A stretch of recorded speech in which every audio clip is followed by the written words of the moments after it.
Good morning. As Carrie mentioned, I am here this morning, and actually very pleased to be here this morning, to talk about the Foundations for Life Review. Excuse me. And just before I get into it, I'd like to see a show of hands of how many people who have read this. You don't have to have. It's not a test. I think it's fair to say that it's more than 140 characters. In fact, we have a joke in the office that if we need a doorstopper, we know where to find one. So I'm here to kind of summarize that for everybody and help clarify some issues that might seem a little unclear. In doing so, I'm going to cover some key points. The first is just to go through some of the key principles that we use to guide our work, and also they inform how we present it to you, the kinds of information that we gather when we're assessing programs, and how we've organized it in the report. I will talk a little bit more detail about our standards of evidence and what they can and cannot tell us. And then I'll get into our headline findings about the programs in aggregate. And then we'll talk in a little more detail about programs within specific categories of children's early development. We call them the ABCs, which is attachment security, behavioral self-regulation, and cognitive and early language development, which are quite similar when children, or they're overlapping processes when children are very young. Okay, the first principle is do no harm. And I think that is implicit to everything that we involved in delivering services to children. That's there, that's a given.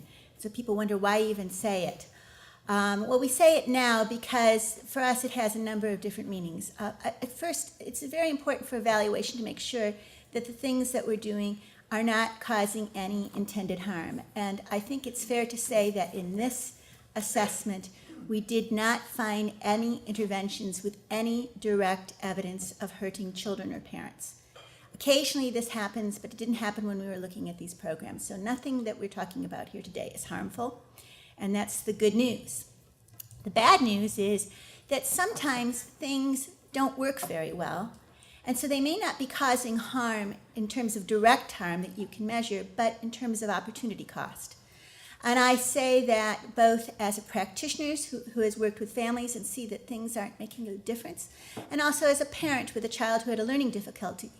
And I can tell you that the months in which he was not learning at school were months in which he was becoming increasingly more disenfranchised from school and not wanting to go. So that was an important opportunity cost. And as commissioners, I think we need to weigh these things. Well, this might be okay, or it might be good enough. But what could it be keeping children from getting to? What could it be obstructing in a way? A related concept is do not waste. And that gets into the cost of things. And in a sense, sometimes it feels like, well, cheaper is better. Well, cheaper is not always better. Cheaper isn't better if it doesn't make a difference, then it's dead weight. Also, though, when comparing programs, you have to think about what they can achieve for how much, because again, that money that you save can be spent on something else that is also effective. So we will talk briefly about costs. That's not the main emphasis of today, but that is one of the reasons we do the work that we do. So it's not just about finding things that are effective.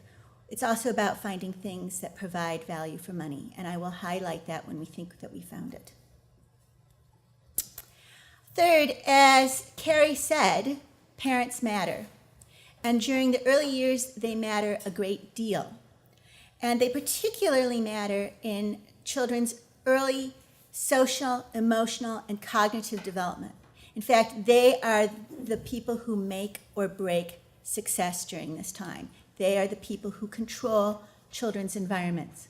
When they get to school, teachers and peers take on a much more significant role. But between the ages of 0 and 5, and of course before the baby's born, parents make a tremendous difference. So that's just to underscore that point and to let you know a little bit more about how. It's that interaction, that day-to-day, talking to children, playing with them, implementing routines that makes a difference in their early development. Another principle that we found with the Foundations for Life review is that these interventions, even though they target parents, they are fundamentally for children. And this is the theory of change that was used to identify the interventions that were in the review. The mechanism was through the parent, but there needed to be evidence of improving child outcomes in the short term that had a good probability of improving their outcomes when they were older. Now, I know that this slide is difficult to see, but on the far right is our outcomes framework. On our website, we explain it briefly. We look at programs in terms of their ability to improve outcomes in these 7 domains. It looks like there are 9 up there, but 9 are subfilters. I mean, 2 of them are subfilters. And these domains have evidence of actually reducing cost and improving children's well-being throughout development. So that's why we chose them. So the programs that we looked at all had some evidence of improving child outcomes. Interestingly, there were some programs that improved parent outcomes, but they weren't able to confirm child outcomes. And that was an interesting finding. So what might be very good for a parent may not necessarily be strong enough for the child. And so we felt that that doesn't mean that down the road that it may not be effective, and we haven't measured it yet, but it's a distinction that's worth bearing in mind. The way these programs tend to work is that they do something with the parents that either increases their capacity to engage positively with their child or actually teaches them new skills that they didn't have before. And this is another important distinction to keep in mind. There are many, many interventions out there that increase parents' sense of confidence, but research tells us that it is their behavior that makes the difference for the child outcomes. So that was something else that we were looking for. The 5th principle is one size does not fit all. And you can see this is particularly true for very little children. They change quite rapidly, more rapidly than at any other point in development. And it's found in the literature, and we certainly found it when doing this review, that advice that you give a parent when the child is a baby will not be remembered and used when the child is 4 years old. They might like it, they might appreciate it, but what they need is opportunities to use that advice and practice with it. So it might be all very well to tell a mother with a 9-month child the importance of a timeout. They're not going to remember it until they have to implement it when the child is 4. And this will come up when I talk about the specific programs. Their evidence is quite age-specific. It's also level of need specific, and we use this pyramid of need. Universal are interventions. We're not talking about universal services. We're not talking about replacing universal things that happen already. We're talking about interventions that are delivered universally through these services. So it's not a replacement, it's universal, but they're for everybody in the population, versus what we call targeted selected. That's for families where there is a risk, shall we say, like teenage pregnancy or social disadvantage. However, that family may not be experiencing any specific problems. That's versus targeted indicated, where there is a pre-identified or diagnosed risk, such as maternal depression or a child behavioral problem. Then at the very tippy top are your specialist interventions. Those are either for families where there's a very serious long-term problem, like a very serious child disability, or children at the edge of care. I should tell you right now that those interventions were out of the scope of this review. We were looking at everything upstream of that. We hope to do that, look at interventions for families with children at the edge of care at another point in time, but we didn't do it this time. This last slide, this last principle that I'm going to discuss this morning is about evidence being only the beginning, and actually it could be the end. It depends on how you think about it. It's the beginning today. We're going to talk about evidence today. It's the start to think about these programs. And we're going to talk about quite a bit about the programs in terms of their content. You'll see that there are these squares that are layered. We start with the content. That is something that the program developer has come up with. This is what's been evaluated. This is what we know about the programs. That is important to know about when you're making commissioning decisions, as is knowing about the format. The format makes a huge difference as to whether the intervention will or will not be effective. It is what we call in the field the dosage. Is the intervention 8 weeks? Is it 22 weeks? Is it one-to-one therapy? Is it group? All of those things make a real difference depending on the intervention.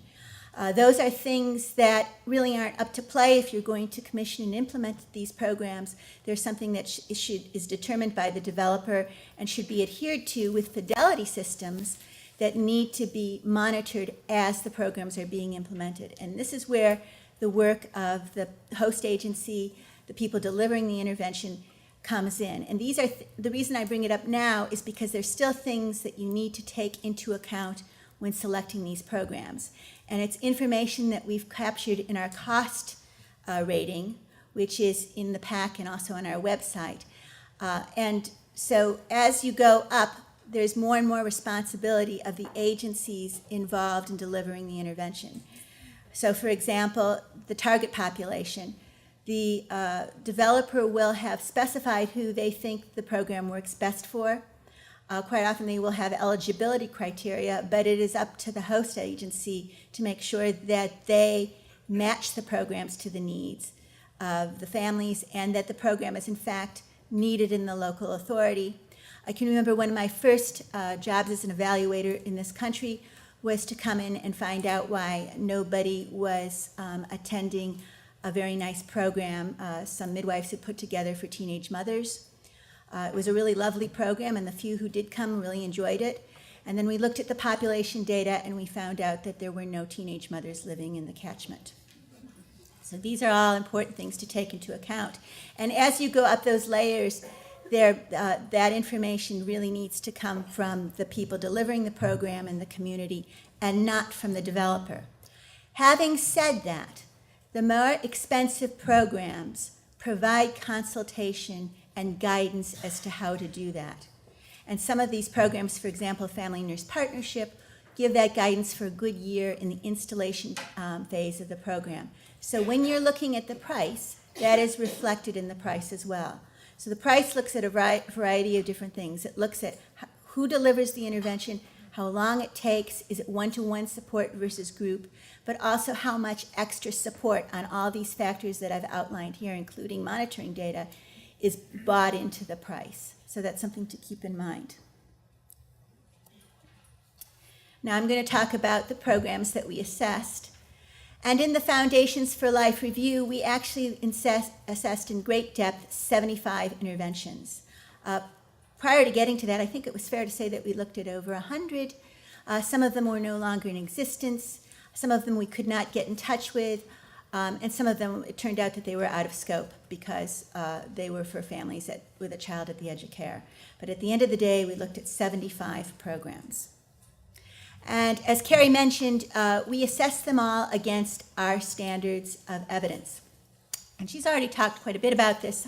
I want to highlight a few points, though. And it's around this concept about evaluation is about improving, not proving. And that is really true, except to when you get to level 3, and that's all about proving, or sometimes we call it at work proof of concept. But before you get there at what we call, rather awkwardly, NL2, meaning that you haven't met our level 2 criteria yet, which is about starting to look at impact and objective outcomes.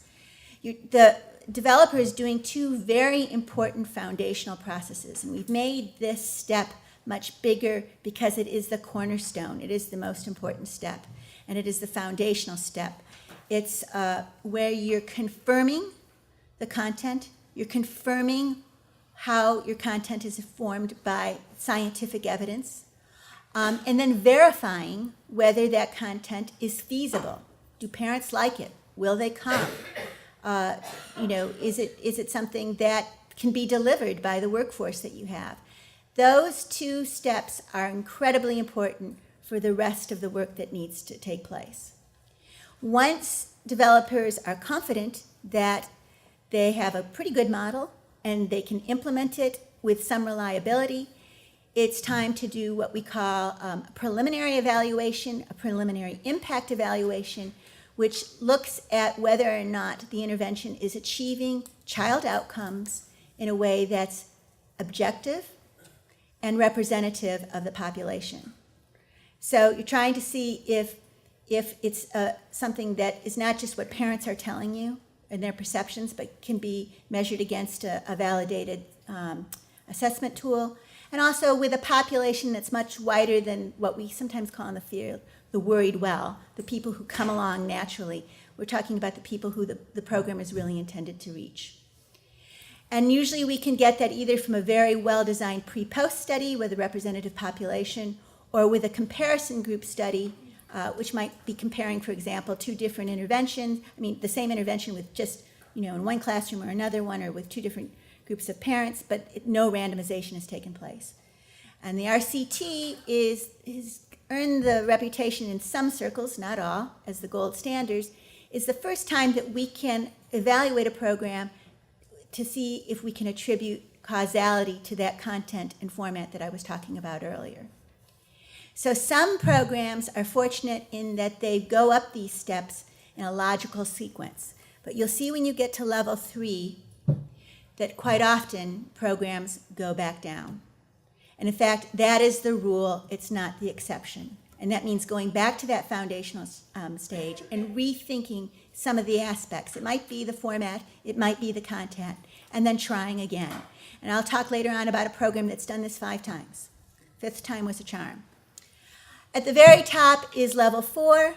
That is an intervention that has improved outcomes for children in a very robust evaluation, not once, but twice, if not more than twice, and the outcomes have lasted for a year or longer. We didn't find very many programs of those, but I will highlight for you when we have. This is just a summary of our headline findings. If you look at the far right of the slide, you will see that the color code is the same as those levels that I showed before, and the vast majority on the left side of the programs are the programs that have that NL2 evidence, or very preliminary stages. In fact, we only found 17 interventions with evidence of improving child outcomes, and only 3 that have found child outcomes that last for a year or longer. This is partially because many of the programs are just at earlier stages of their development. They just haven't been tested. There have been a few programs, though, that have been rigorously tested, and they, at the first time around, didn't find any effect, which means that they just need to refine their model again. But what we did find is that there was a fair number of programs that targeted children's behavior with evidence of improving child outcomes at least once, if not twice. So in that, there were, I believe, I'll go back to the numbers again, but there were around 10 of these programs. And the good news about these interventions is they're offered to groups of parents. And when delivered to children aged 2.5 or older, they tend to reliably improve child outcomes, and they don't cost very much money. They were cost scales. Our scale goes from 1 to 5. They were the highest one was 3, but many of them were 2 or 1. So we felt that that was good news, and I'm highlighting it now.